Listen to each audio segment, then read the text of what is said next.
Bonsoir et merci de nous retrouver dans ce nouveau numéro de votre émission Podium Jeunesse. Aujourd'hui, nous avons un sujet très passionnant pour vous, de l'idée à l'impact, former les entrepreneurs de demain.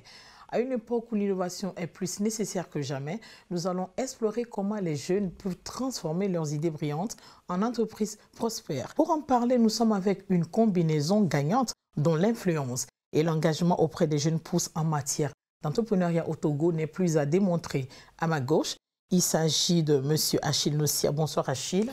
Bonsoir Pélagie. Je suis très heureuse de vous retrouver. Un plaisir partagé de Comment te revoir vous allez? aussi. Merci. Je vais très bien. Vous êtes entrepreneur et business coach. À ma droite, nous avons Aimé Apedo. Bonsoir Aimé. Oui, Pélagie, bonsoir. Vous êtes le coordinateur du programme L'Afrique de demain dont nous saurons un peu plus tout à l'heure. Merci d'être là. Et nous parlerons des outils, des stratégies, du cadre et des moyens pour concrétiser un projet entrepreneurial. Préparez-vous donc à être inspiré, motivé, à découvrir comment passer de l'idée à l'impact. Pour commencer, Achille, quelles sont les compétences et les connaissances nécessaires pour devenir entrepreneur? Alors, pour répondre à la question, il faut d'abord comprendre que l'entrepreneuriat ou être chef d'entreprise, c'est un métier. Et quand vous comprenez que c'est un métier, on a forcément besoin d'avoir des compétences pour pouvoir exercer le métier en question. La première des compétences que je peux dire, vous devez être quelqu'un qui a de la vision. Si vous n'avez pas de vision, c'est très compliqué de pouvoir entreprendre. Vous devez être quelqu'un qui a des compétences sur des prises de décision. Vous ne devez pas être indécis et tout ça. Vous devez prendre des décisions, surtout prendre la décision très rapidement. Vous devez être quelqu'un qui apporte une solution, un apporteur de solution ou quelqu'un qui résout un problème identifié. Au-delà de ça, il y a des compétences sur la gestion d'entreprise. Vous devez maîtriser un peu des finances. Vous devez savoir gérer votre temps. Vous devez savoir comment faire de la priorité, mettre de la priorité dans les choses. Vous devez savoir vendre. Vous devez savoir vendre. Vous devez être quelqu'un qui doit pouvoir vendre à la fois son entreprise, son produit, son idée, sa solution. Vous devez être un vendeur. Vous devez être quelqu'un qui maîtrise un peu la négociation, l'art de négocier, et aussi de communiquer. Parce que si vous ne partagez pas votre vision, si vous ne communiquez pas autour de votre entreprise, vous ne pouvez pas grandir. Voilà, ça et là, quelques éléments, quelques compétences basiques. Au-delà de ça, on peut parler aussi des compétences interrelationnelles, des compétences émotionnelles ou l'intelligence émotionnelle et tout. Il faut tous ces éléments-là pour être un bon entrepreneur, pour ne pas dire un chef d'entreprise. Merci Achille. Mais on ne se lève pas pour devenir entrepreneur. Pour vous, quelles sont les autres compétences et connaissances ou d'autres compétences et d'autres connaissances qui peuvent aider à devenir entrepreneur? Au-delà de tout ce qu'il a cité, pour se lancer dans l'entrepreneuriat, il faut déjà savoir dans quoi est-ce qu'on veut se lancer. Il faut avoir un prérequis, une petite base du domaine dans lequel on veut se lancer. Et au-delà de ça, il faut savoir motiver. Parce que quand on est entrepreneur, quand on est à ses débuts, on va se casser la gueule plusieurs fois. Et si on ne sait pas motiver, on n'avance pas. Parce que tu travailleras avec une équipe. Il arrivera à des moments où cette équipe-là doit être payée. Mais quand il n'y a rien dans la caisse, il faut amener cette équipe-là à croire en la vision que tu portes afin qu'elle puisse avancer avec toi. Mais avant même de motiver l'équipe, il faut savoir soi-même se motiver. Alors, qu'est-ce qui me pousse à me lever chaque matin? Il faut trouver cette raison-là. Se motiver. Motiver deuxièmement par la vision qu'on porte et trouver en ses collaborateurs leur force de motivation. Parce que quand on travaille en équipe, tout le monde n'a pas les mêmes besoins. Donc, il faut pouvoir identifier le système de motivation de chacun de ses collaborateurs pour le rallier à ta cause et emmener à grandir.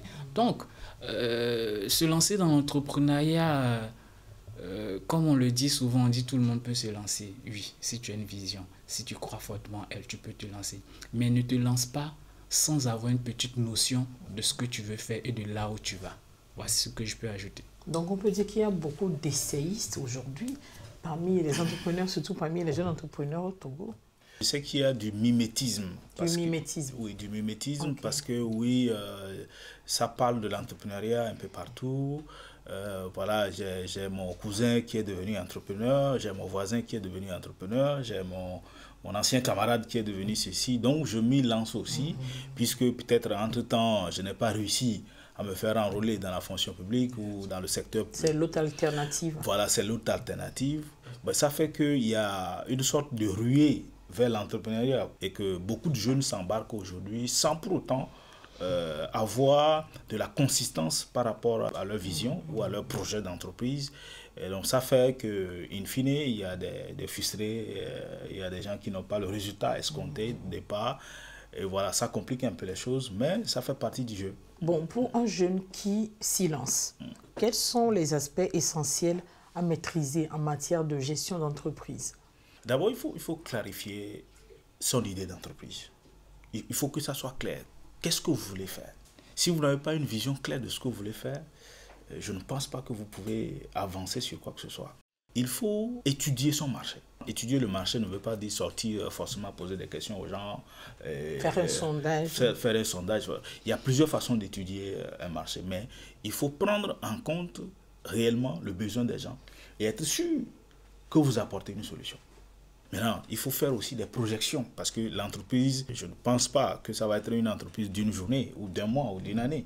Donc, vous devez faire des projections à court, à moyen et à long terme. Vous devez chercher à vous entourer de ceux qui peuvent vous accompagner dans votre vision, dans votre projet d'entreprise. Vous devez vous entourer. Vous devez mobiliser des ressources. L'entrepreneuriat, bon, certains peuvent dire qu'on peut commencer à 0 francs, tout ce que vous voulez. Mais à un moment donné, vous aurez besoin de la ressource à la fois financière et technique et humaine. Vous en aurez besoin. Vous devez avoir cette capacité de mobiliser ces ressources-là pour pouvoir traduire dans les faits, pour pouvoir servir les clients, pour pouvoir vendre ne serait-ce que votre solution. Voilà quelques éléments. Ce n'est pas une liste exhaustive, mais c'est des éléments essentiels à mon sens à tenir compte. Et surtout, d'être à l'écoute de votre marché, d'être à l'écoute de votre clientèle. Merci. Pour s'inscrire dans l'amélioration continue. Merci. Aimé? Alors, il faut déjà se former. Et la gestion d'entreprise, c'est quelque chose de très délicat. On gère des hommes. Et quand on gère des hommes, ce ne sont pas des animaux. Quand tu prends le bâton, ils vont aller dans ton sens. Alors, chaque personne également a sa manière de travailler. Il faut être en mesure de pouvoir mettre la personne qu'il faut là où il faut. Ce sont des compétences qu'il faut acquérir au fil du temps. Tout de suite, en commençant, on ne peut pas maîtriser tout. C'est tout à fait normal. On apprend sur le tas. Mais avant de commencer, il faut déjà côtoyer des aînés. Il faut déjà, et nous aussi à parler de étude du marché. L'étude du marché, c'est simplement aussi peut-être faire ça de 6 mois au sein d'une entreprise qui fait la même chose que ce que j'ai ambition de faire, par exemple. Pour voir comment ça fonctionne, pour voir comment les clients se comportent, pour voir les besoins des clients. C'est à partir de là que toi, à ton niveau, tu améliores peut-être ce que l'autre ne fait pas. Tu apportes une petite touche nouvelle et ça te différencie un tout petit peu de ce que l'autre fait. Et au niveau de ton équipe, il faut pouvoir leur faire comprendre en fait que cette vision-là, j'aimerais que l'on la porte ensemble. C'est vrai, je lance l'entreprise, mais elle nous appartient.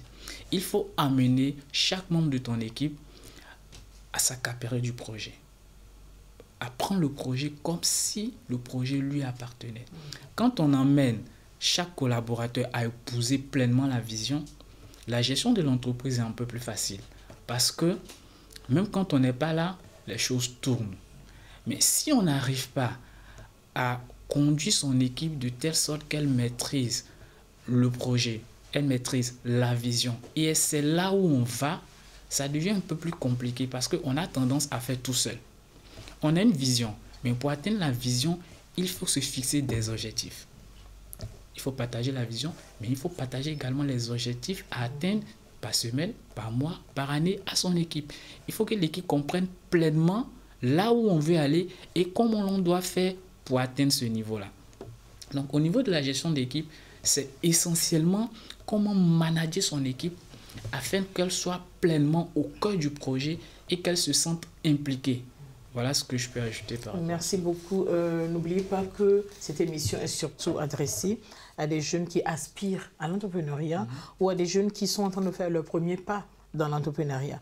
Alors, Monsieur Achille, en tant que jeune entrepreneur, comment trouver des idées innovantes et les transformer en projets concrets? Pour trouver des idées innovantes, ce n'est pas compliqué. D'abord, il faut comprendre ce qu'on appelle par l'innovation.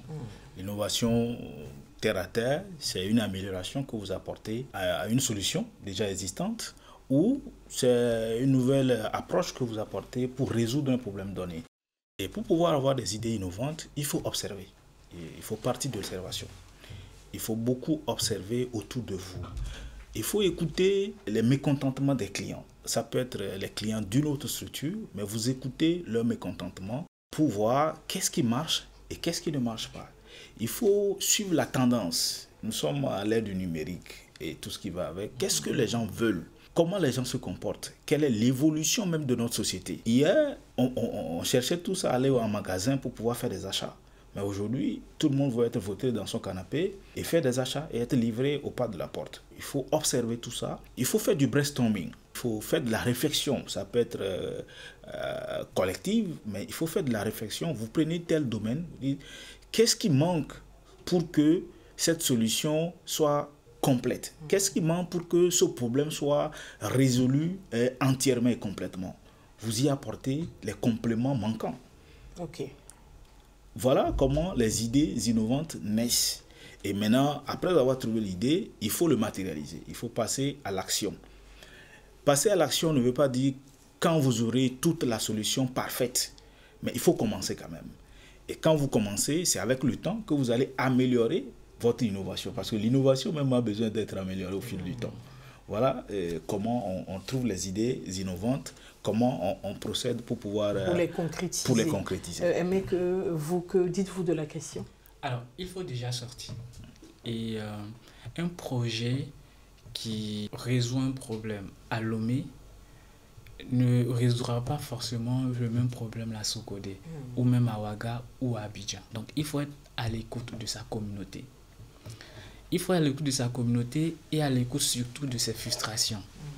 C'est en partant des frustrations qu'on arrive à trouver des solutions. Donc, une fois que vous êtes à l'écoute de votre communauté, de votre entourage, et que vous arrivez à identifier une frustration qui revient au quotidien, et que vous trouvez une solution à ces frustrations-là, c'est une innovation. Maintenant, comme Noussia également l'a dit, vous pouvez partir d'un projet déjà existant. Alors, vous êtes peut-être spécialisé dans un domaine, il y a plusieurs entreprises qui excellent dans ce domaine déjà. Mais vous avez remarqué que peut-être il y a certains de leurs clients qui sont mécontents, peut-être par rapport à un service qu'ils rendent. À vous de trouver une petite touche pour ajouter à ce qui se fait déjà et permettre à ces clients mécontents-là d'être satisfaits par rapport à ce que vous offrez. C'est déjà une innovation. L'essentiel, le plus important, c'est d'écouter votre communauté et tout faire pour satisfaire leur mécontentement. Une fois que vous arrivez à satisfaire leur mécontentement, vous avez déjà un projet et vous pouvez vous lancer. Et se lancer, il n'y a pas de meilleur moment pour se lancer en réalité. Le secret, c'est d'abord de croire en Dieu, de croire en son projet et de croire en soi. En soi-même. Quand on associe les trois, c'est la combinaison gagnante, comme votre introduction l'a dit. L'aventure entrepreneuriale est souvent une aventure humaine. Nous vous proposons de suivre dans le reportage qui vient une famille qui a fait de l'accompagnement des jeunes entrepreneurs sa vocation. On regarde. Voici Wedenu Lasson-Body, cofondateur de Gene Agency, une jeune entreprise qui aide et guide d'autres jeunes à transformer leurs idées en entreprises prospères. Nous proposons un accompagnement au niveau juridique, ensuite au niveau comptable et fiscal. Nous continuons dans ce processus en faisant également un accompagnement administratif dans la gestion des ressources humaines, le recrutement. Et à part le recrutement, c'est la formation également de l'équipe. Parce que c'est bien de recruter, mais il faut avoir une équipe qualifiée qui réponde aux besoins de l'entreprise. Parce que les formations au niveau des écoles professionnelles ne répondent pas forcément aux besoins en entreprise. Et au-delà de cela, nous accompagnons également les entrepreneurs dans le domaine de la communication digitale qui est très importante aujourd'hui afin de rendre les entrepreneurs beaucoup plus visibles. Et le dernier aspect sur lequel nous travaillons avec ces jeunes entrepreneurs, c'est la protection intellectuelle. Diverses structures s'engagent activement dans l'accompagnement des jeunes entrepreneurs. Jena Agency se démarque par son approche unique et personnalisée. Notre différence majeure réside dans notre vision et le modèle que nous mettons en place. Et ce modèle-là, c'est celui d'une entreprise familiale. Et tout notre accompagnement se concentre autour de ce modèle d'entreprise familiale. Alors, qu'est-ce que c'est que le modèle d'entreprise familiale et qu'est-ce qui va le différencier du modèle classique?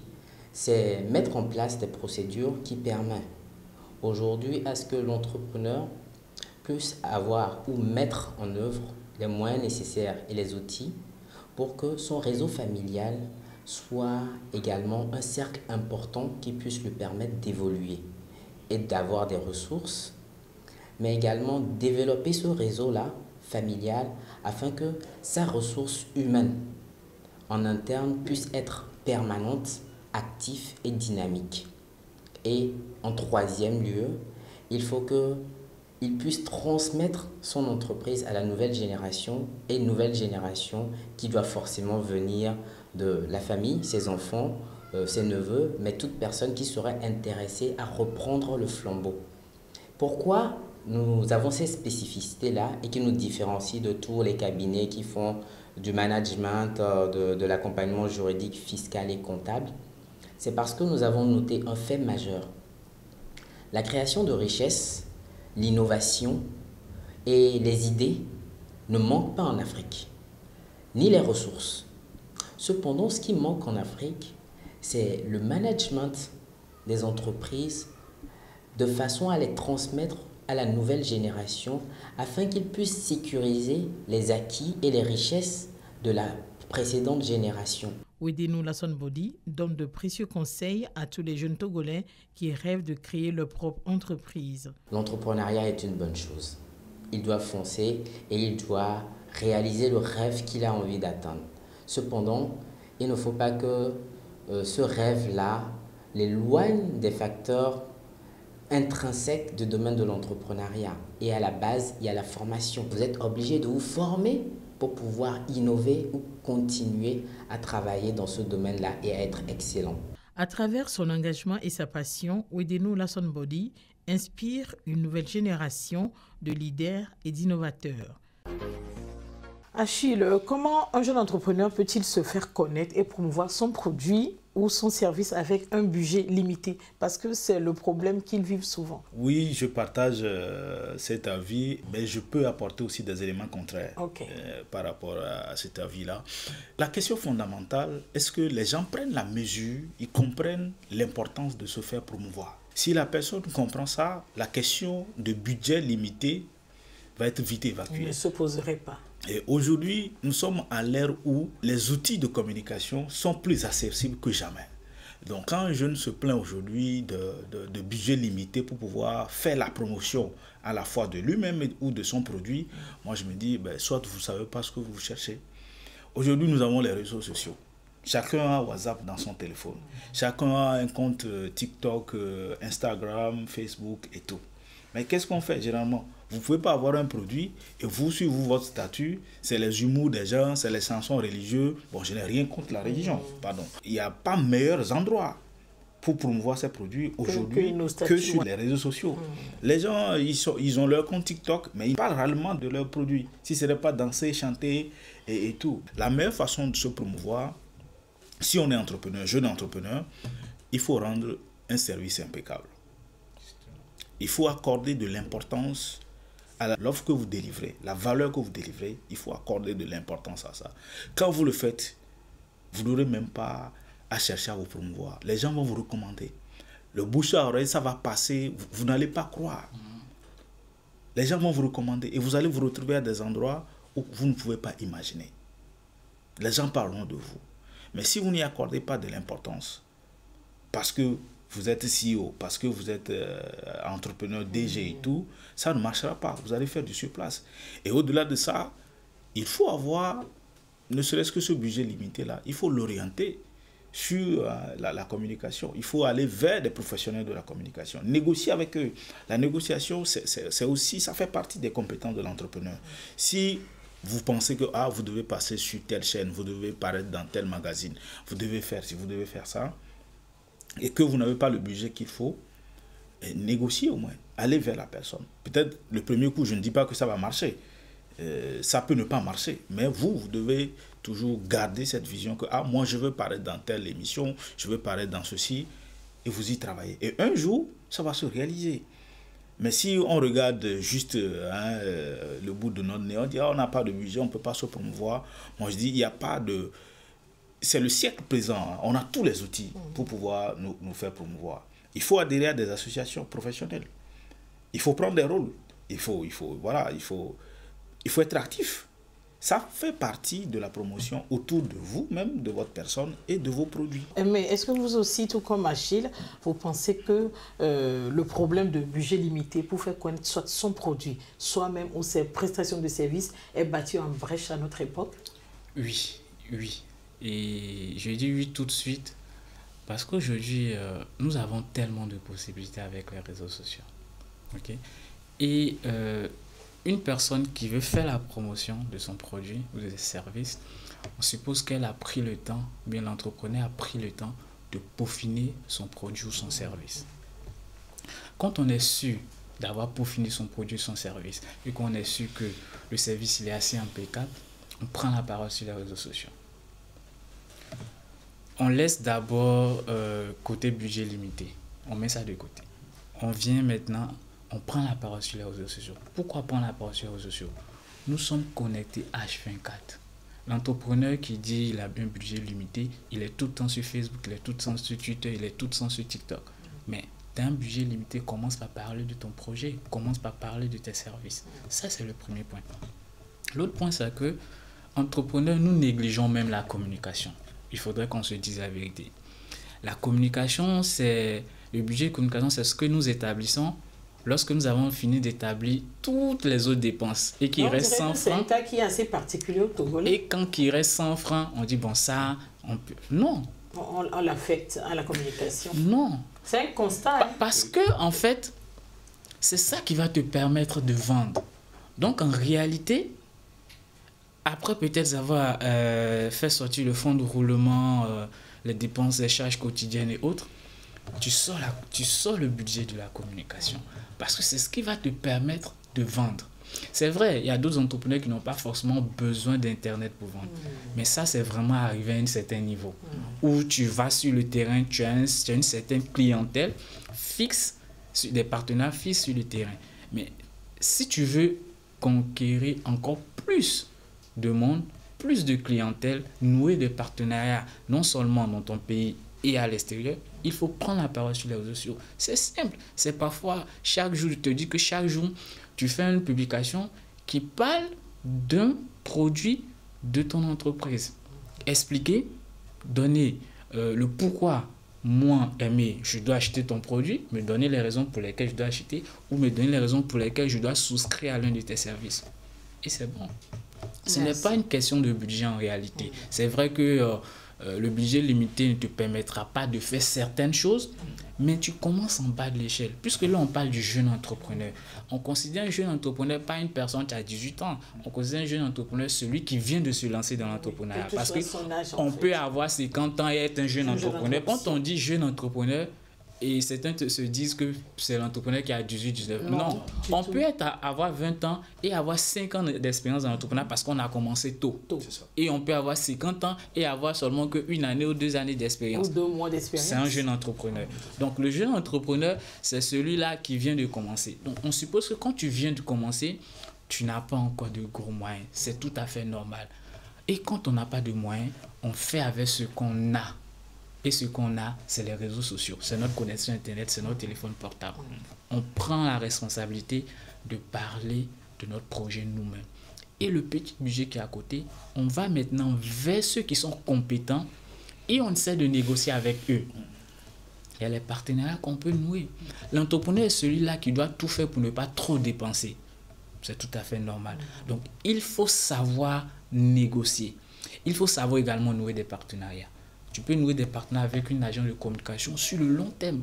Ok, là, je n'ai pas les moyens, mais je te garantis que dans 2, 3 mois, 1 an, 2 ans, voilà. Donc, je veux qu'on ait un partenariat sur le long terme. La première année ou les 6 premiers mois, je m'engage à te payer 5 000, mais à partir de la première année, je te paie par exemple 50 000. Bon, ça, ce sont des exemples. Il faut savoir négocier, il faut savoir vraiment manager, nouer des partenariats. D'accord, merci beaucoup. Achille, nous allons parler du nerf de la guerre. Oui. Le financement est souvent un obstacle majeur pour les jeunes entrepreneurs. Donc, quelles sont les sources de financement possibles pour un jeune entrepreneur? Pour un jeune entrepreneur, je vais partir du bas de l'échelle en évoluant. Il y a d'abord le fonds propre, son propre argent, ses économies. Ce qui veut dire que si vous voulez lancer une entreprise, si vous voulez lancer un projet, il serait intéressant que vous fassiez un peu d'économie, vous ayez un peu de fonds pour pouvoir injecter dans votre entreprise. Et il y a ce qu'on appelle le love money. Le love money, l'argent que vous pouvez avoir de vos proches, de vos proches, de la famille, de la maman, du papa, de la tante, de l'oncle, voilà, de vos amis. Ça, c'est du love money qui peuvent, s'y croire en votre projet, s'y croire en vous, s'y croire en votre capacité à conduire un projet. Vous pouvez attirer de l'argent de ce côté. Vous pouvez aller vers les emprunts, le concours bancaire où il y a aujourd'hui les microfinances. Vous pouvez aller vers les microfinances avec toute la garantie, le panoplie de garanties qu'ils vous demanderont, avec la consistance même de votre projet aussi.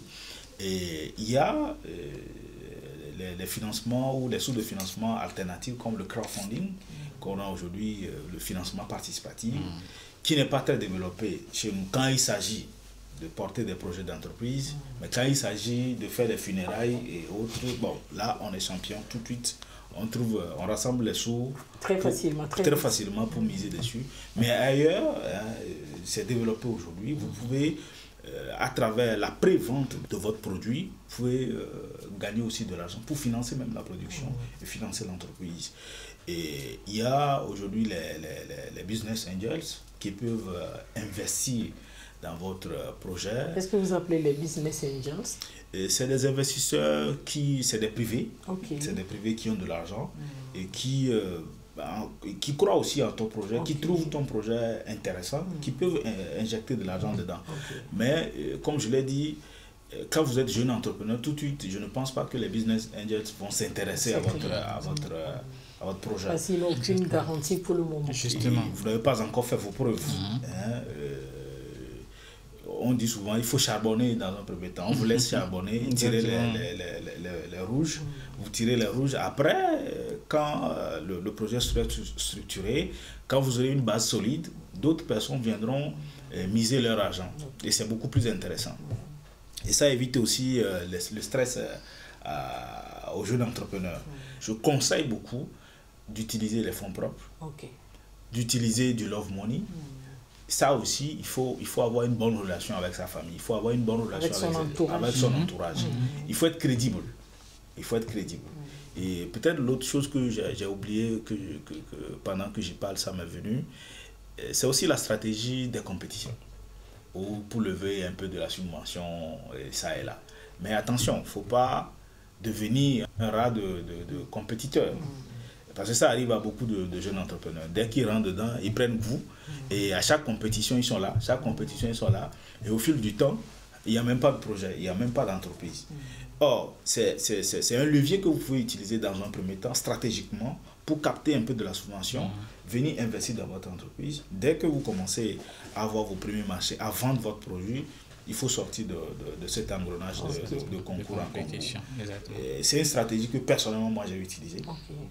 Au début, on s'est donné un délai, voilà, on gagne quelques concours, on gagne quelques subventions, on vient investir dans l'entreprise. Après, on grossit, on va aller vers les financements bancaires et ainsi de suite. Donc ça fait partie des sources de financement, mais il faut voir le niveau d'évolution de votre entreprise pour adapter la source qui va avec. Qui convient. Voilà. Aimer le financement à l'honneur de la guerre. Un jeune entrepreneur ne va pas aller vers une banque. La banque ne va même pas le regarder. les business angels non plus. Non. Parce que même les business angels, très souvent, quand ils veulent investir, ils investissent de grandes sommes. Et c'est dans des entreprises qui sont un peu plus développées. Optons le jeune entrepreneur. Qui ont fait leur preuve. Voilà, le jeune entrepreneur a besoin de combien? 10, peut-être même moins, 10 millions, 15, 20, parfois même très moins pour commencer, parce qu'on ne peut pas lui donner de l'argent tout de suite. Donc, c'est pour ça qu'on conseille de se préparer avant de se lancer. On ne se lève pas pour devenir entrepreneur. Exactement.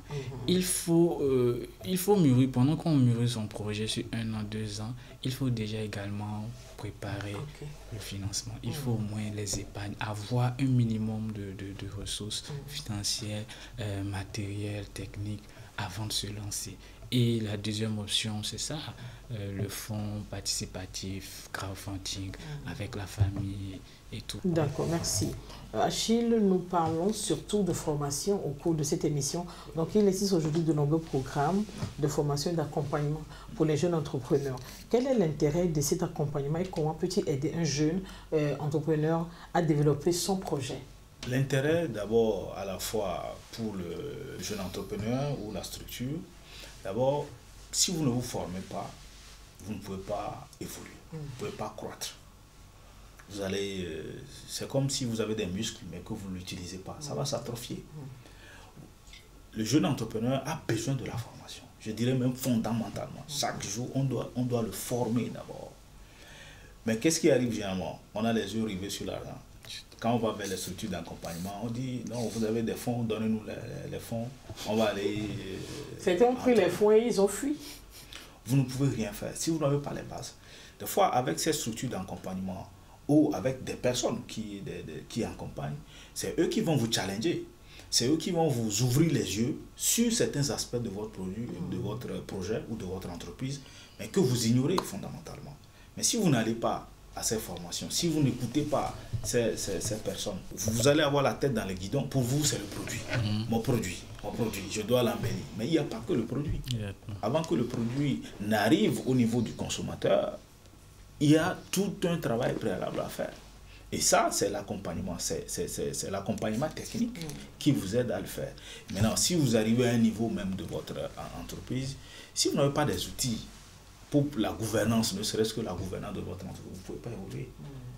Vous ne pouvez pas évoluer. Les gens ne pourront même pas vous faire confiance pour venir investir dans votre structure. Si vous êtes le seul maître à bord, vous faites la pluie, le beau temps, vous décidez de qui doit travailler, qui ne doit pas travailler. L'argent, la caisse est confondue avec tout ce qu'on peut confondre avec, ça ne marche pas. Ça ne marche pas. Donc, vous devez forcément aller à des formations. Vous devez être accompagné d'une manière ou d'une autre. Donc, il revient aussi aux structures d'accompagnement de comprendre le jeu de cette façon, qui sont là pour guider, pour tenir la main, pour apporter l'information utile et nécessaire aux jeunes entrepreneurs pour qu'ils puissent se développer. D'accord. Mais la formation des entrepreneurs et surtout de ceux qui sont en train de faire le premier pas dans le domaine occupe une place prépondérante dans la vision que vous avez pour l'entrepreneuriat au Togo. Oui. Personnellement, je crois que quand une personne essaie de se lancer dans l'entrepreneuriat, des mois avant même de commencer à lancer dans son projet, la personne doit penser formation, accompagnement. Très souvent, quand on demande à un entrepreneur ce dont tu as besoin pour décoller, il dira immédiatement j'ai besoin de finances. C'est pas mauvais, on a besoin forcément de finances. Mais d'abord, on a besoin de la compétence. Et on acquiert la compétence grâce à la formation. Alors, la formation et l'accompagnement, le jour où un jeune vient, va au CFE pour s'enregistrer, il doit avoir en même temps un conseil technique où on récupère ce jeune-là en même temps sur une période dans le forme avant qu'on le jette à l'eau. Parce qu'en fait, en réalité, c'est quoi? On ne nous a jamais appris comment on entreprend. C'est vrai, on nous a dit d'entreprendre, mais on ne nous a jamais appris comment on entreprend. Donc, en réalité, on ne sait rien de l'entrepreneuriat. 90% des jeunes qui se lancent, nous autres, quand on se lance, 90%, on ne sait rien de l'entrepreneuriat. Mais si on ne se forme pas, on va toujours marcher les yeux voilés, le visage voilé, on va aller et on va se casser la figure. C'est ce qui fait que après 5 ans, 2 ans, 3 ans, 5 ans, on fait du surplace. Même quand on a pu avoir du financement, on fait toujours du surplace. Parce que même l'argent, il faut savoir le gérer. Il faut savoir c'est quoi mon fonds de roulement, ce qui fait tourner ma boîte au quotidien. Il faut que je sache qu'est-ce qui est le CA. Il faut que je sache qu'est-ce qui est le bénéfice. Mais en tant qu'entrepreneur, quand on commence, on mélange tout. CAO, fonds de roulement, bénéfice. C'est dans la poche. C'est le capital. On vend quelque chose dans la poche. Puisque on est non seulement le DG, on est le comptable, on est le DRH. En fait, au début, on est tout. Qu'est-ce que vous appelez le CA? Chiffre d'affaires. C'est le chiffre d'affaires général. Okay. C'est le chiffre d'affaires, c'est tout ce que tu as pu faire entrer. Donc, il faut maîtriser tout ça. Bon, quand on est soi-même son propre patron et qu'on n'a pas quelqu'un qui va me dire « Ah, ne touche pas cet argent, bah, je prends, j'ai un besoin tout de suite, je prends, je règle ce besoin-là. » Mais ça, c'est la formation qui va nous dire « Non, attention, si tu gères ton entreprise comme ça, tu ne pourras pas grandir. Attention, tes collaborateurs, si tu les gères comme ça, ils ne pourront pas avancer avec toi. Tu ne vas pas dire à tes collaborateurs de venir au boulot à 7h30, toi tu te pointes à 10h parce que tu es DG. Bah, tu ne donnes pas le bon exemple. Ça, c'est la formation et au niveau de l'accompagnement que l'on va t'apprendre ça.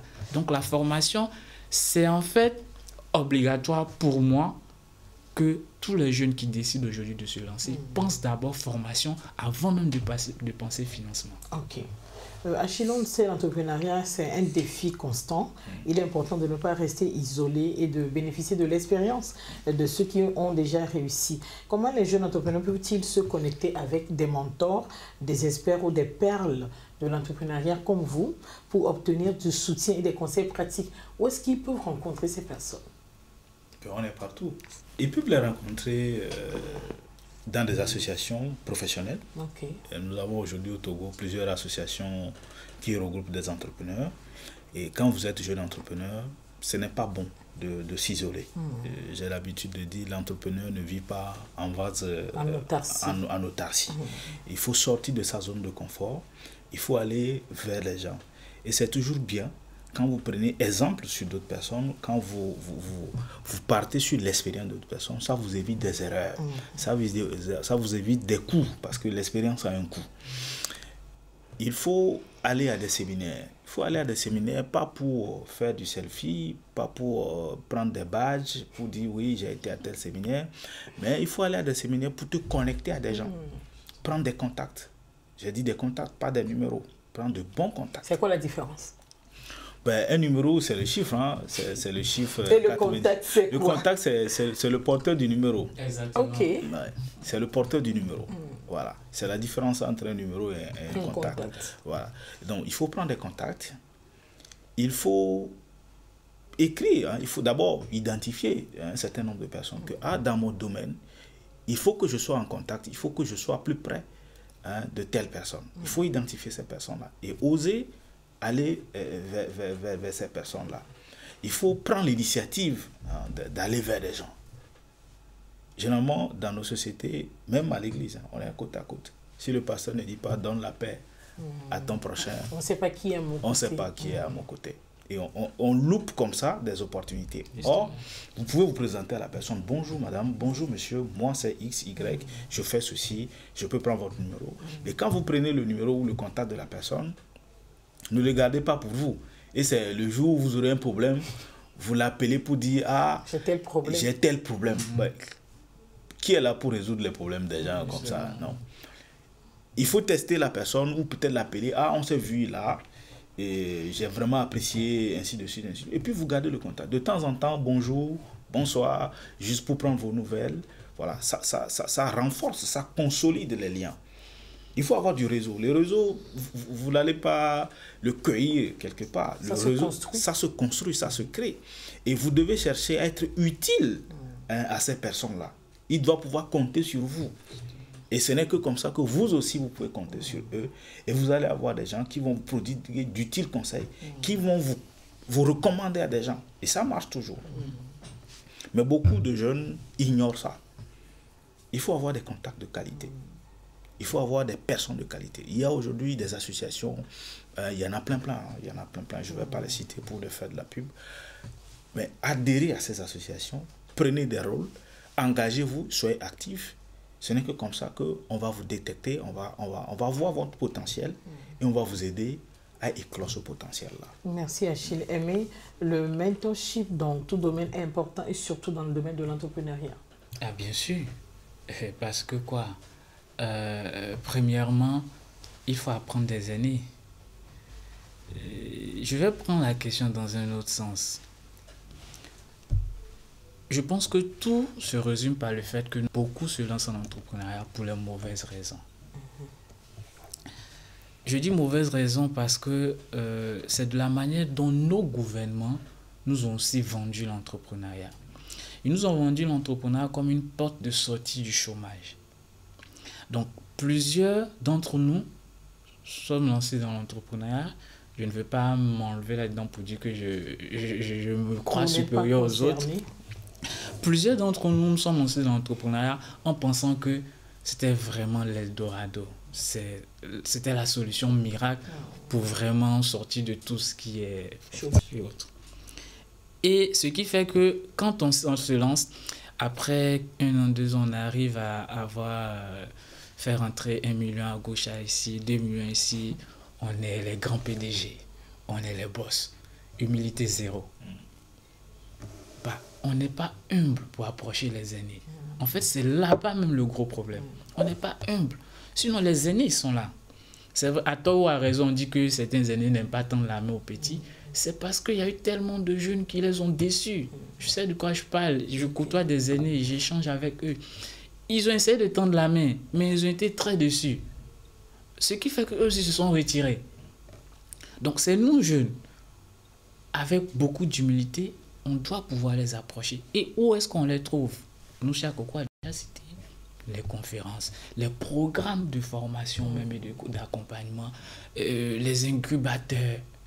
Et maintenant, quand on va, on doit pouvoir nous approcher d'eux, pouvoir avoir une liste de personnes qui évoluent dans le segment dans lequel nous aussi nous sommes et que nous apprécions par rapport à leur travail, par rapport à leurs valeurs surtout, parce qu'il ne faut pas aller s'associer à une personne avec qui tu ne partages pas les mêmes valeurs. Par rapport à leurs valeurs, tu dois pouvoir maintenant les approcher et montrer que tu as envie d'apprendre d'eux et que tu ne viens pas pour leur demander de l'argent. Ils ne sont pas là pour nous donner de l'argent. On doit juste apprendre d'eux. Ils nous ont devancés, ils ont un certain niveau. Ils sont tombés plusieurs fois. Ok? Mais ils se sont relevés. Ils se sont relevés. Et nous, on vient de commencer. Il y a certaines erreurs, si nous nous approchons d'eux, ils vont nous permettre de ne pas commettre les mêmes erreurs-là par rapport à leur partage d'expérience. Avoir un mentor, avoir un aîné qu'on suit, qu'on apprécie, c'est bon, c'est très bon. Laissons cette histoire de Dangote, Bill Gates, on les voit seulement à la télé. On n'a pas l'occasion de les voir pour échanger avec eux. Nos aînés qui sont là, qui peuvent nous servir de mentors là, c'est ceux qui sont à côté de nous ici. Pour arriver à ce niveau, je dois d'abord chercher quelqu'un à côté de moi ici, que j'apprécie son travail, que je partage ses valeurs, une personne à qui je peux de temps en temps parler de mon projet pour qu'il puisse me montrer la meilleure voie à prendre. Une personne qui peut me connecter également à d'autres personnes. L'entrepreneuriat, c'est la dépression. Hein. C'est quoi? C'est la dépression. Non! L'entrepreneuriat, c'est la dépression. Un entrepreneur qui n'a jamais eu la dépression, c'est que ça va venir. Ça vient à tous les coups. Ou bien nous, à des degrés divers. Ça vient à tous les coups. Donc, il faut forcément avoir des gens qui peuvent t'écouter lorsque tu es au fond du trou.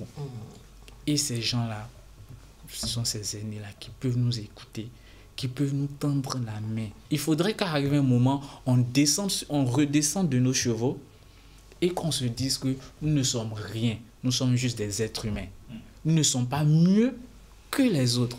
Nous ne devons pas regarder nos aînés de haut, on dit, oh, lui là, il fait trop le malin, si je vais vers lui maintenant là. Vas-y. Mais est-ce que ça ne serait pas mieux de dire plutôt l'entrepreneuriat, c'est la pression, la dépression? Quand on dit c'est la dépression tout de go, je crois que ça fera fuir les jeunes qui ont envie de faire le premier pas dans le domaine. Il faut dire la vérité. On nous a, comme je l'ai dit, on nous a mal vendu l'entrepreneuriat dès le début. On nous a fait croire que c'était vraiment la grande porte, c'était l'Eldorado. C'était la grande porte de sortie. Du chômage. C'est vrai. Mais il faut qu'on comprenne avant tout que quand on se lance dans l'entrepreneuriat, c'est premièrement pour résoudre un problème et qu'on ne devienne pas riche sur le coup. Tu vas prendre 5 ans, 10 ans, 15 ans, 20 ans avant d'être épanoui en entrepreneuriat. Je comprends. Je vais rester avec vous, Aimé. Nous parlions des ressources disponibles pour les jeunes entrepreneurs. L'Afrique de demain, dont vous êtes le coordinateur, est un exemple concret de programme qui offre un accompagnement complet. Pourriez-vous nous expliquer en quoi consiste ce programme et quels sont ses points forts? Alors, l'Afrique de demain, c'est un programme que je chéris beaucoup. Nous sommes donnés pour mission, dans un premier temps, de faire la promotion des entrepreneurs africains. Donc, je reviens à la question où tu demandais un entrepreneur avec un budget limité, comment est-ce qu'il fait? On s'est donné dans un premier temps la mission de faire la promotion des entrepreneurs. Donc, ça passait par une campagne médiatique où il fallait tout faire pour positionner les entrepreneurs sur les réseaux sociaux et Internet, puisqu'aujourd'hui, c'est vraiment là qu'il faut être positionné pour avoir des clients. Mais au fur et à mesure qu'on avançait, on se rendait compte que ces entrepreneurs que nous voulons promouvoir ne maîtrisaient pas l'écosystème entrepreneurial, ne maîtrisaient même pas parfois leur projet. C'est difficile de dire à un entrepreneur aujourd'hui, alors parle-moi de ton projet. Il n'est même pas capable de te parler de son projet de A à Z, de donner tous les détails. Mais là, on s'est dit, c'est pas bon. Le slogan du programme, c'est révéler le génie africain. Ok. Si je révèle le génie africain, si on vous positionne et que là maintenant, vous arrivez à avoir des potentiels partenaires, des potentiels clients, mais que vous n'arrivez pas à vendre, vous n'arrivez pas à convaincre ces personnes-là par rapport à vos produits, il y a problème. Donc, il faut maintenant faire la formation. Il faut revenir au fondamental, former le jeune entrepreneur. Donc, le programme L'Afrique de demain, c'est un programme de formation et d'accompagnement des jeunes entrepreneurs qui vise en fait à les transformer en leaders dans l'univers des affaires. Parce qu'en tant qu'entrepreneur, on doit grandir après devenir homme d'affaires, se faire plein la poche. Donc, ce programme est subdivisé en 3 grands axes. Le premier axe, c'est la communication. Okay? La communication et le renforcement de la présence en ligne des jeunes entrepreneurs. Le deuxième axe, c'est la formation. Et nous avons 4 grands types de formation. La première, c'est la communication et le marketing digital, justement, pour permettre à ces entrepreneurs-là, dès le début, de commencer eux-mêmes par communiquer autour de leur projet, d'où je parlais de pouvoir prendre la parole sur les réseaux sociaux. Le deuxième axe, c'est la formation en gestion financière. C'est vraiment un problème dans nos jeunes entreprises. On ne sait pas gérer nos finances. Oh, pourtant, avec une mauvaise gestion financière, aucune entreprise peut grandir, puisque c'est les fonds qui entrent dans le projet qui permet à l'entreprise de se développer. La troisième formation, c'est la formation en gestion et management des entreprises. Alors, comment je gère mon entreprise? Comment je gère mon équipe? Comment est-ce que je place les collaborateurs là où il faut pour que l'entreprise puisse atteindre ses objectifs?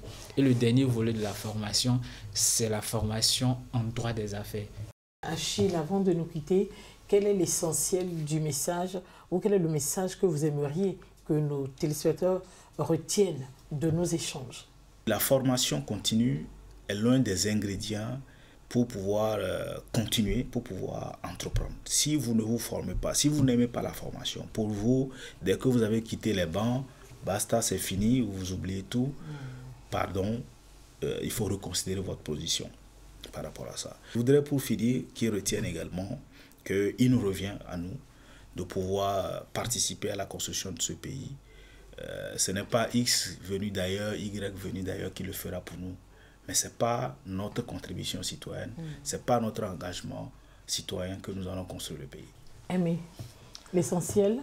Alors, l'essentiel à retenir, c'est qu'il faut se préparer avant de se lancer dans l'entrepreneuriat. Il faut se préparer en faisant des études de marché. Il faut se préparer en se formant. Okay. Très important. Il faut surtout faire le tout de son projet, le comprendre, le maîtriser et être convaincu que ce projet-là apporte un plus dans le quotidien de sa communauté. Achille et Aimé, je vous remercie d'avoir éclairé nos lanternes sur l'importance d'équiper les jeunes avec les outils nécessaires pour transformer leurs idées en entreprises prospères et impactantes, tout en les motivant à devenir les leaders de demain. Je vous rappelle qu'Achille Noussia est entrepreneur et business coach et Aimé Apedo est le coordinateur du programme L'Afrique de demain.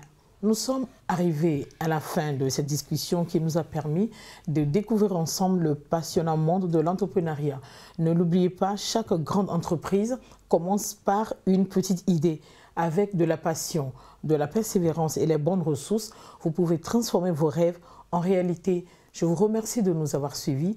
Je remercie aussi toute l'équipe de la réalisation. À la prochaine.